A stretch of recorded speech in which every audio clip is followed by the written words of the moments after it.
What's up, YouTube? This is Anonymous Bosk coming back at you with another video.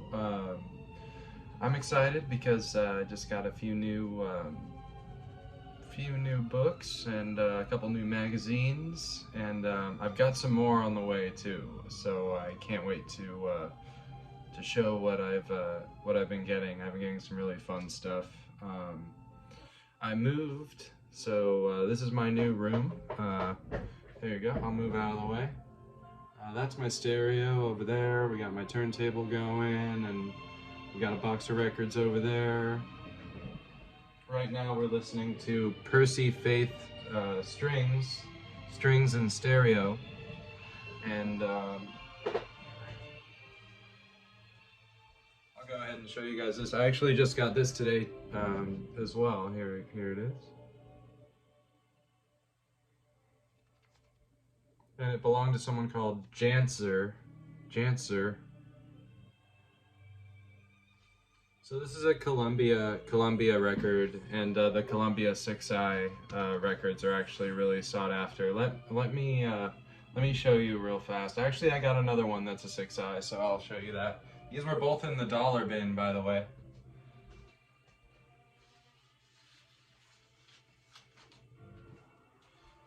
I also got this today. This is Ray Conniff. Memories are made of this. Lovely cover. I got 4 records today. One of them is a Jim Croce record, and then the other 3 all have women on them. And I wish that this one had a paper sleeve, but it doesn't. But this is a Columbia 6i right here. See the 6 eyes? If you see a Columbia 6i, and they're common in the dollar bins, and they sound absolutely amazing. So I scored these couple of records today.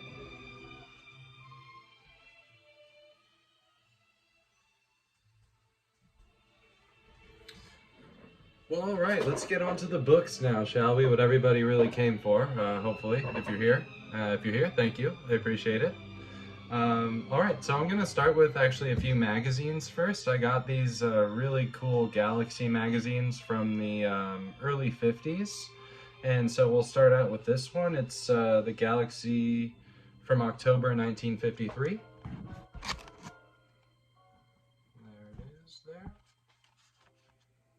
And this one has Caves of Steel by Asimov. It's got the first installment of it. It's serialized in 3 issues. The next couple of issues have the rest of the story, but I'm glad I got the beginning. That way I can read that through here, and then I can go ahead and later on down the line, hopefully I can sniff out the other 2. This one's from 1953, and man, it's in pretty good shape. I love it.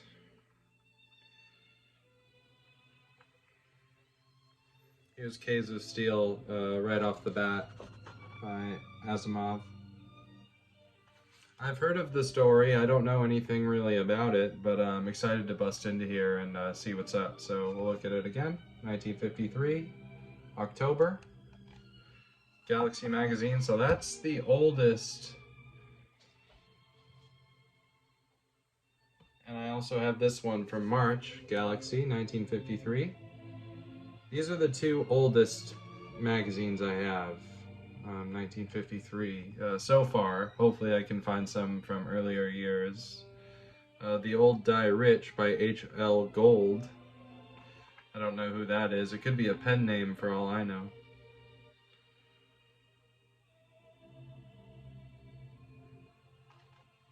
Let's see.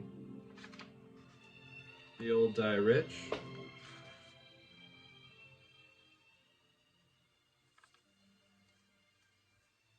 Well, we're all trying to get rich. Hopefully, if you're able to get old, then hopefully you're rich. I know it would suck to be poor as an old person. So yeah, March 1953. I'll give you one more look. Now we go to February 1954. This has a story by James Blish in it. The story is called Bleep. Beep. Sorry, Beep, not Bleep. It's called Beep. by James Blish. Here goes the back. Cool cover on that one.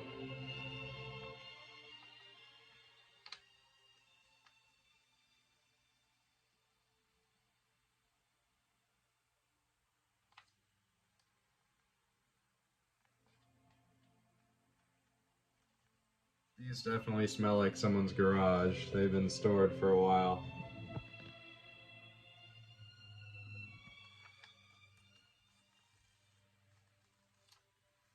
Oh yeah, they smell dusty, dusty. And the last magazine I got is January 1954. Got a craft on there. Looks like it's going over some lava volcanic kind of planet here. Natural State by Damon Knight is the cover story for this one. Oh, we've got a Gordon R. Dickson in here. We've got a Kurt Vonnegut in here, a short story by Kurt Vonnegut Jr. The Big Trip Up Yonder by Kurt Vonnegut Jr. Cool, man. That's awesome.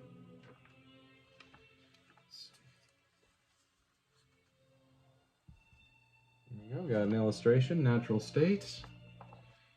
That's awesome, we got a couple of great authors in there.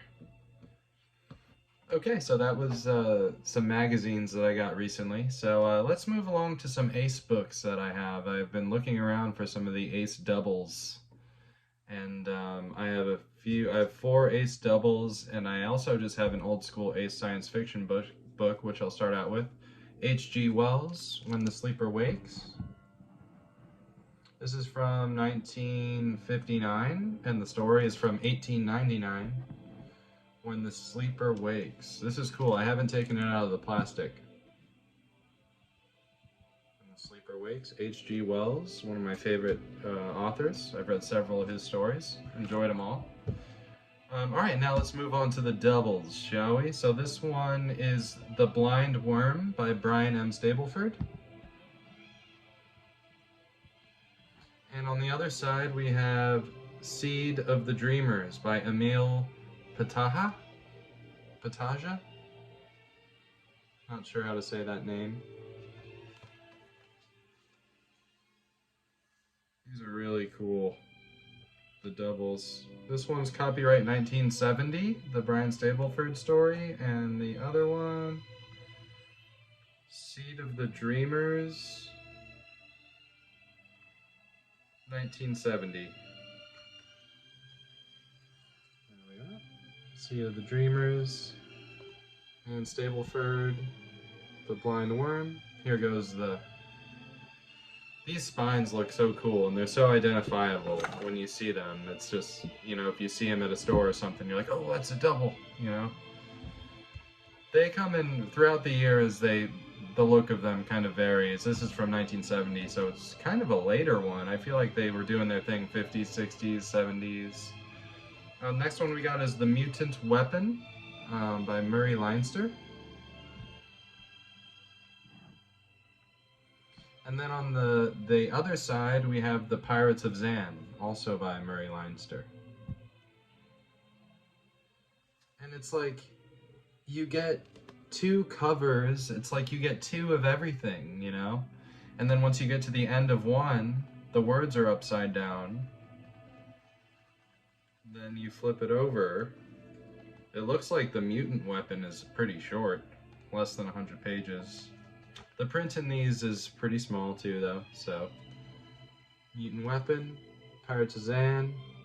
We got your spine there. These spines are not in the best shape, but I mean, hey, they're Ace doubles. Well, this one is a little bit different story. This one is in the plastic still. This is a little bit nicer of one.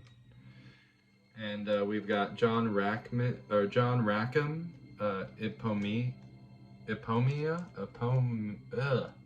I can't even say that. Ipomoa. Yeah, Ipomoa. Maybe that's right. Really sweet cover on that. I wish I could see, but I don't want to take the plastic off. It's got this little thing. And then on the other side we have The Brass Dragon by Marion Zimmer Bradley. Also a really cool cover. And the spine on this one is looking a lot better too. So this is a bit nicer of one. It was a little bit more expensive than the others.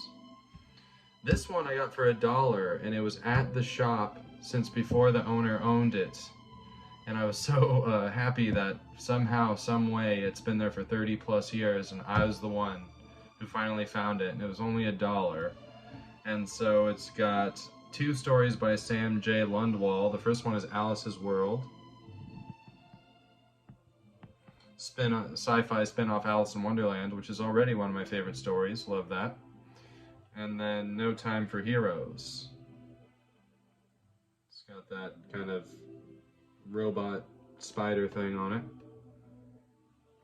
This was just $1, and it had been at the shop for ages and ages. I mean, decades. And the copyright on this is in 1971, so this is a little bit later of one. The spine is whatever. It's fine. Those are my doubles, but spoiler alert right now, I have a bid in for 15 more doubles, and I really hope I get it. Everybody pray for me. Let's take a second. Thank you so much. I hope I get that. Hope I get those. It's 15 doubles. They're all in the plastic. It's got a couple by Lee Brackett. Like, it's got one that's got Lee Brackett on both sides and one that has Lee Brackett on at least one side. And I'm really a Lee Brackett fan. I really enjoy her writing. So, all right, and now let's move on to, I got those records today, and I also got a few books today. And so, first one I want to show is Arthur C. Clarke, Childhood's End. Someone at my work told me that this was a good book and that they recommended it, and I believe it's from the 50s originally. This printing is much newer. Let's take a look. So 1953 is the copyright, and this one is from 1990. So from 1990, I mean, it seems like it's even newer. I mean, this book's older than me, you know, but it seems pretty new. Arthur C. Clarke, Childhood's End. It's a cool copy of it. I can't wait to read it. I've been recommended. A couple of people have said it's really good. And the next one, I got a sequel to a book that I already have. The first one is called Integral Trees by Larry Niven, and this one is called The Smoke Ring. And this is the sequel to that Larry Niven book. I really like I really like the art on this one, the other one, but I kind of like this one better. Spine's in pretty good shape. I got a good deal on this one. 1987. Yeah, it's from 1987. Hold on, let me flip the record.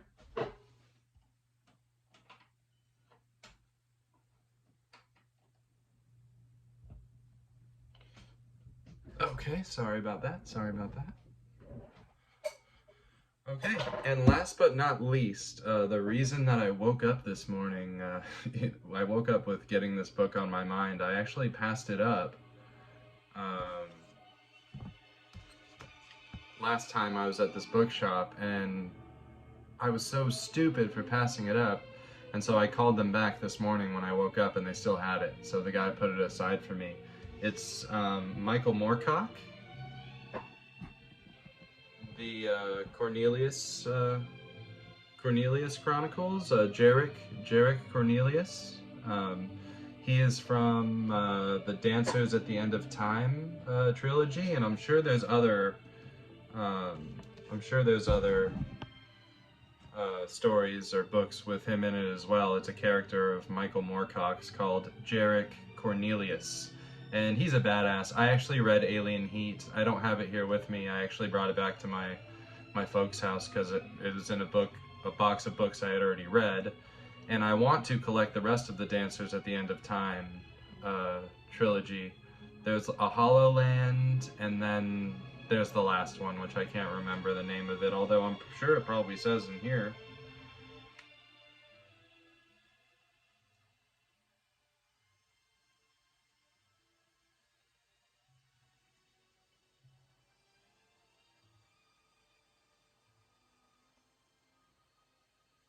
Interesting. It doesn't say any of the titles of the books that I'm familiar with in here. I wonder if they're contained in... Or maybe these are other stories with Jarek Cornelian.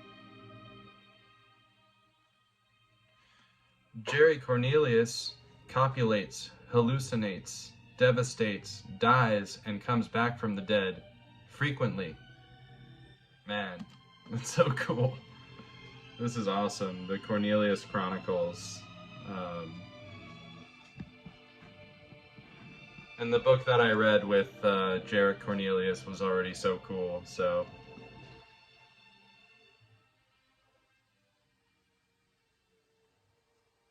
Let's take a look. This is 19... It was originally printed in 1977. This is the 4th printing. So it could have been a year or so later. This is really cool though. I'm excited to dig into that and get some more Jarek Cornelius in my life. Well, anyway, I have some more stuff coming soon, so I cannot wait to share some more stuff with you guys. But anyways, that's going to be all for this one. Hope you guys have a groovy rest of your day, and I'll catch you on the flip side. Peace.